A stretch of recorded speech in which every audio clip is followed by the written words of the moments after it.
Monsieur Vico, bonjour. Bonjour. Le gouvernement a annoncé vouloir travailler en partenariat avec les collectivités pour mettre en place la police de sécurité du quotidien. Savez-vous comment ce partenariat va se concrétiser ? Il se concrétise d'abord par la phase de consultation qui vient de démarrer la semaine dernière. Les maires, les associations d'élus sont consultés sur finalement ce qu'ils attendent de cette police de sécurité du quotidien. Donc cette phase, elle est importante. Ensuite, il faudra évidemment voir comment ce partenariat va se nouer, notamment entre la police nationale et les polices municipales. C'est un enjeu extrêmement important. Pour le moment, phase de consultation, expérimentation, et on verra ensuite comment les choses vont se solidifier, si j'ose dire.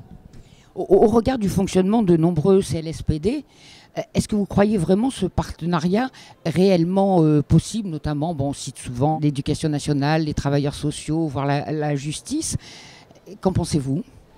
J'en pense que les CLSPD sont nés il y a 20 ans, en 1997. C'était ce qu'on a appelé les débuts de la coproduction de sécurité. Au bout de 20 ans, qu'on se retourne pour porter un regard critique est une bonne chose.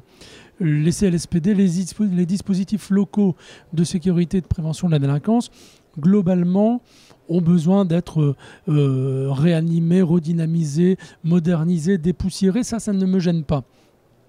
Ensuite, effectivement, on voit bien qu'on a besoin de partenariats de plus en plus forts, de plus en plus étroits au niveau local. Et on ne peut plus faire l'impasse sur un certain nombre de partenariats qui fonctionnent moyennement ou qui ne fonctionnent pas comme on le souhaiterait. C'est vrai pour l'éducation nationale, qui a plus ou moins toujours considéré que l'école était une espèce de sanctuaire indépassable.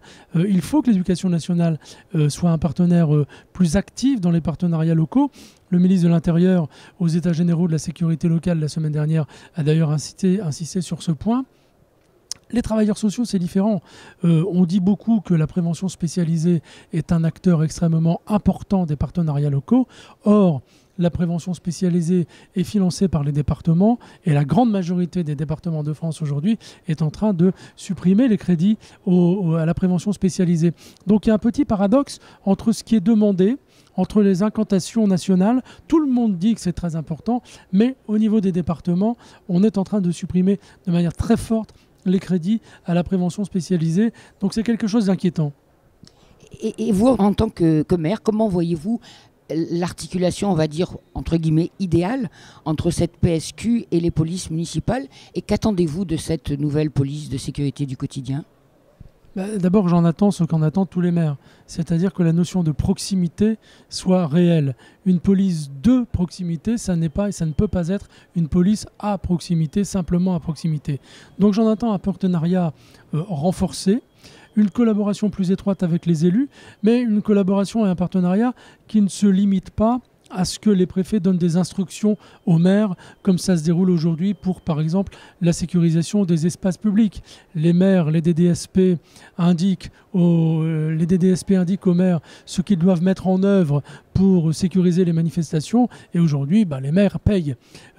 Si le partenariat pouvait être différent, ce serait une bonne chose. Et effectivement, je crois qu'il faut que les élus locaux soient associés de manière beaucoup plus concrète, plus étroite, y compris à la définition des objectifs et aux moyens qu'on se donne pour remplir les objectifs et pas simplement pour les mettre en œuvre. Et vous croyez que cette meilleure association des élus est possible ? Mais bien sûr, elle est possible. Il suffit de s'en donner les moyens. Et je crois d'abord que la situation que nous vivons dans nos communes en matière de sécurité nous y oblige tout simplement. La toute récente loi sur la sécurité et la lutte contre le terrorisme prévoit l'instauration par les préfets de périmètres de protection pour prévenir d'actes terroristes. Est-ce que vous croyez que dans ce cadre-là, à l'échelle de leur commune, les maires ont un rôle à jouer ? Ils ont un rôle à jouer, il est d'ailleurs prévu par la loi. Le rôle à jouer, c'est tout simplement le rôle d'alerte auprès des préfets, auprès de la police nationale, sur l'ampleur de certaines manifestations et sur le fait qu'il faut absolument les sécuriser de manière particulière. C'est ça, les zones de protection. Ensuite, on oublie souvent d'en parler, mais c'est très important. Il y a aussi un partenariat, notamment dans les zones de protection, qui est important. C'est le partenariat avec la sécurité privée. savez que les effectifs de la sécurité privée aujourd'hui dépassent ceux de la police nationale, dépassent ceux de la gendarmerie et dépassent de très très loin ceux des polices municipales. Avec 160 000 agents dans le pays et une augmentation exponentielle, les sociétés de sécurité privée aujourd'hui doivent faire partie de ces partenariats. Charge à elle de se professionnaliser davantage parce que nous en avons besoin, notamment dans les zones de protection, dans les zones de sécurité particulière, pour finalement organiser avec nous la sécurité des manifestations. Il semble que l'information des maires, enfin tout du moins du point de vue du gouvernement, n'aille pas toujours de soi. Il a fallu attendre par exemple la discussion à l'Assemblée nationale du projet de loi contre le terrorisme pour que l'information des maires de la prise des périmètres de protection par les préfets soit rendue obligatoire. Depuis plusieurs années que les maires demandent justement à être informés, est-ce que quand même vous trouvez que des progrès ont été faits ? Je pense qu'il va falloir effectivement impulser, nous obliger tous ensemble à des progrès. Il n'y a pas que les zones de protection, les périmètres de protection. L'information des maires sur les statistiques de la délinquance, par exemple, elle est obligatoire. Moi, je préside le Forum français pour la sécurité urbaine. Nous travaillons avec plus de 150 collectivités dans le pays. La transmission d'informations aux maires sur les statistiques de la délinquance, elle est extrêmement hétérogène. Elle dépend des préfets, elle dépend des DDSP, et pourtant elle est obligatoire. Effectivement, si on considère que nous faisons face tous ensemble, État, collectivité, à une menace particulière en matière de sécurité, il va falloir évidemment que nous fassions des progrès dans ce domaine.